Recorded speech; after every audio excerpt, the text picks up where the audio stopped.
The humble wheelbarrow, a testament to hard work and apparently the relentless march of oxidisation. We have before us a prime example of a well-used and perhaps slightly neglected specimen. Observe the intricate lacework of rust that has developed over time, a true masterpiece of natural degradation. It's almost art-like, wouldn't you say? And these components, well, let's just acknowledge that they have reached a certain level of maturity. Clearly a bit of attention is required, and we're not talking about a quick wash and polish here.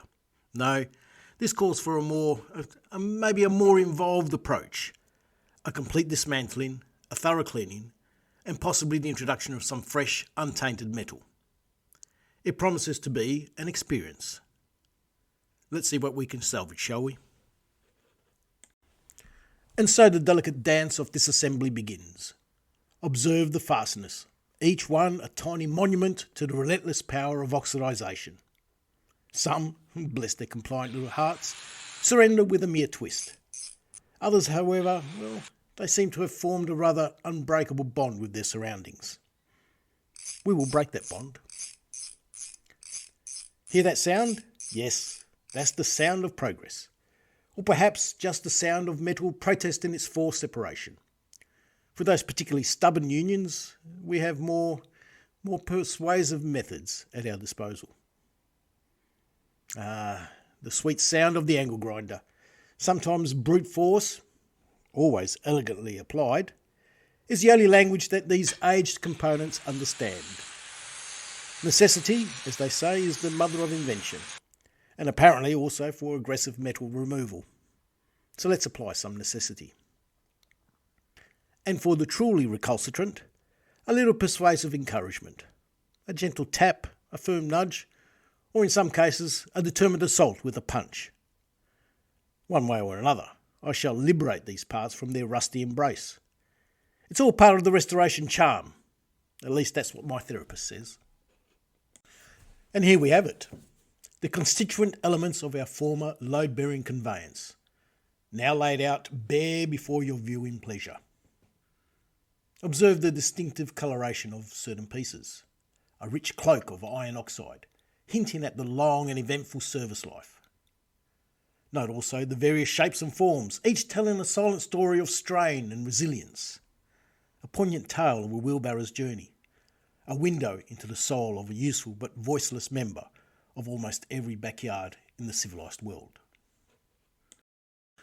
And now the meticulous process of rejuvenation begins. First, a generous application of the elixir of cleanliness, designed to loosen the grip of decades of grime. Observe as the solvent bravely confronts the accumulated debris. Next, we introduce the invigorating caress of the wire wheel, a veritable exfoliation for metal, sloughing off the more enthusiastic layers of rust and old paint. It's a rather aggressive form of beauty treatment, but it is necessary. Finally, for a smoother finish, the gentle persuasion of the flappy disc, refining the surface, preparing it for a more dignified future. We're slowly coaxing these components back to a semblance of their former glory. Although let's be honest, like the irons etched into an elder's face, the crow's feet, the laughter lines, the forehead worries, they'll always carry a certain patina, a certain character, a certain history that we may or may not understand. Now, turning our attention to the main structural elements and some of the more substantial grime. For this task, we deploy the versatile 80 grit flappy disc. Observe its diligent efforts in removing the more tedious deposits, likely remnants of a life spent hauling all manner of interesting materials. Cement, perhaps. A very obvious testament to a hard-working life. And for the smaller, more intricate hardware, we bring in the wire wheel. Its nimble bristles are ideal for tackling those nooks and crannies, coaxing away the rust and other indignities that have accumulated on these vital small pieces. Every component, no matter how little, deserves a chance at redemption. Moving on to the tow bar and cross member, essential for maintaining the structural integrity and indeed the very tonus of this barrow. Once again, we begin with the invigorating action of the wire wheel. Observe as it diligently removes the more superficial layers of, well, let's just call it character. Each pass brings us closer to the metal underneath, a metal that hopefully still remembers its original purpose. Following the initial scrub, we refine the surfaces with a flappy disc, smoothing out the imperfections, preparing these pieces for their renewed role in the wheelbarrow's anatomy. We wouldn't want any undue roughness here, would we? And for those stubborn little areas that the power tools couldn't quite reach, we resort to the timeless art of hand sanding. A personal touch, ensuring that no speck of unwanted residue remains. A true testament to thoroughness, or perhaps just our slightly obsessive nature. It will be, after all, our personal connection, the bond that will keep us forever together. Now we turn our attention to the front support struts, a crucial element for maintaining the uprightness of our conveyance. As you can see, these have bravely faced the elements, and the elements appear to have won several key battles. The Y wheel does its best to remove the loose debris, but it's becoming rather apparent that we're dealing with more absence than presence here. One might even suggest that they have achieved a certain lightness through metal loss. Recognising that some components may have simply reached the end of their structurally sound journey, a more drastic intervention is required. Out with the old and in with the new. Behold the pristine square hollow section tubing, ready to be transformed into robust replacements. Careful measurements are taken because in the world of fabrication, precision is key. Although I never state it openly or in public, I am secretly hoping to set tighter tolerances than the original manufacturing facility. And now the magic of metalworking. The precise cuts are refined with a grinder, ensuring a perfect fit. Then comes the joining ceremony, the bonding of new metal to old. A satisfying process, creating something strong and functional where there once was Swiss cheese. Now we arrive at what one might call the backbone of this operation, the bucket supports. These unassuming pieces are vital for ensuring that our future payloads don't end up distributed across the landscape. As always, a certain level of precision is required. We're not just eyeballing it here. Oh no. Observe the most obsessive attention to detail. Measurements are taken and then, just to be sure, taken again. Because in the realm of structural integrity, close enough simply isn't.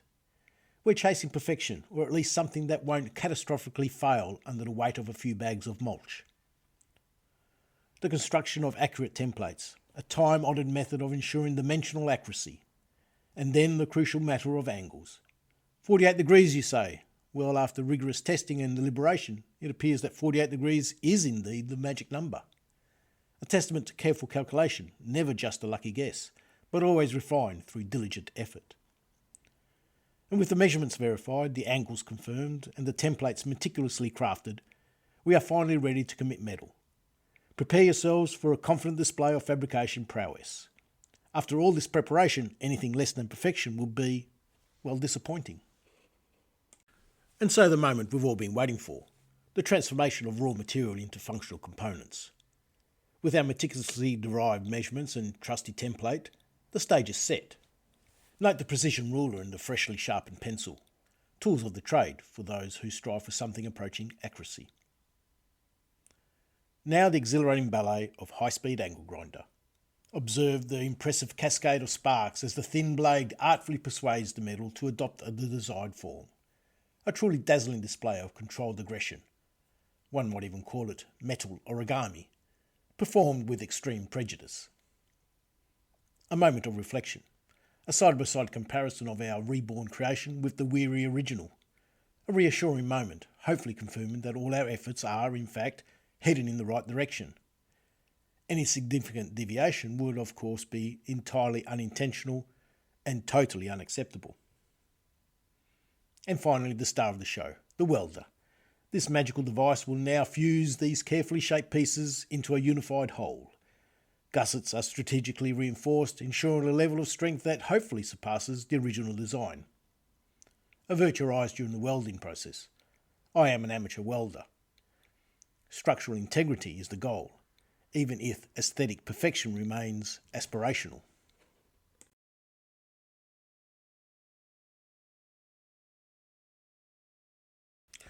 Painting, the alchemical stage where humble metalwork transcends its utilitarian origins and aspires to something more visually appealing. They say that paint can hide a multitude of sins, but of course we wouldn't know anything about that, not in this meticulously executed build, no siree.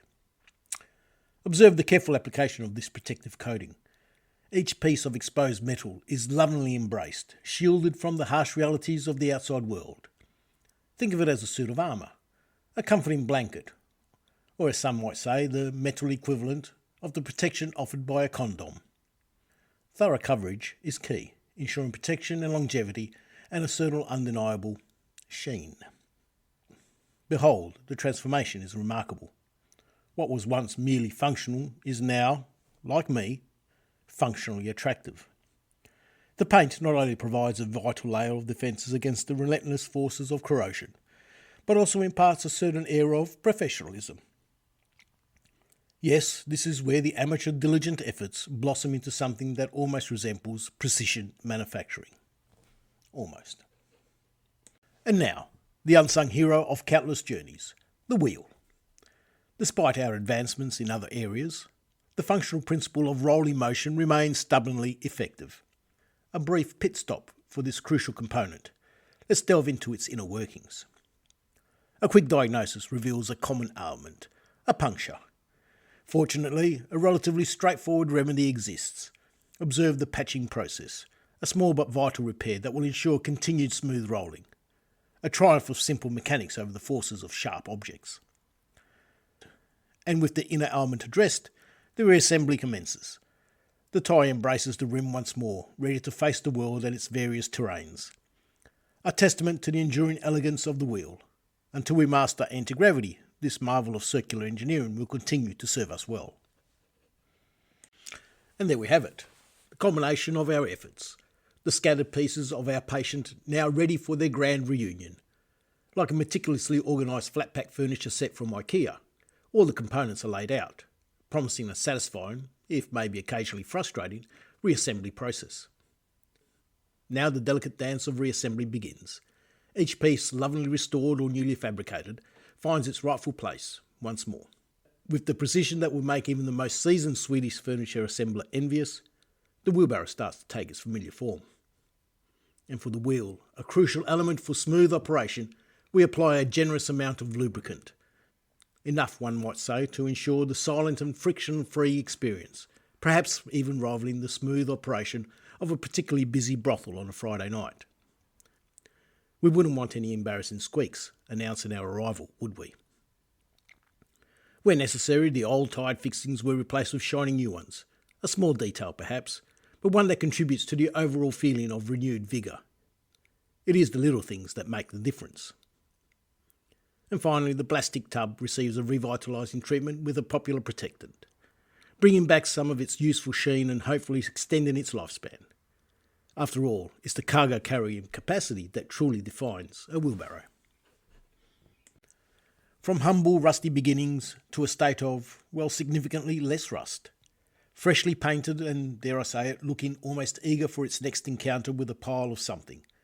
Whether that something be soil or gravel, remains to be seen. One does have to ponder the rationale behind such endeavours.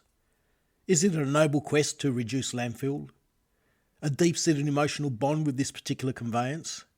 Or simply a stubborn refusal to admit that a new replacement may have been more economical?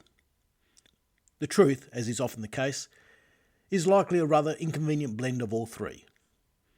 And yet, would one embark on such a journey again? Despite the evidence suggesting a certain lack of logical sense, well, dear viewers, the answer, with perhaps a slightly irrational certainty, is a resounding yes.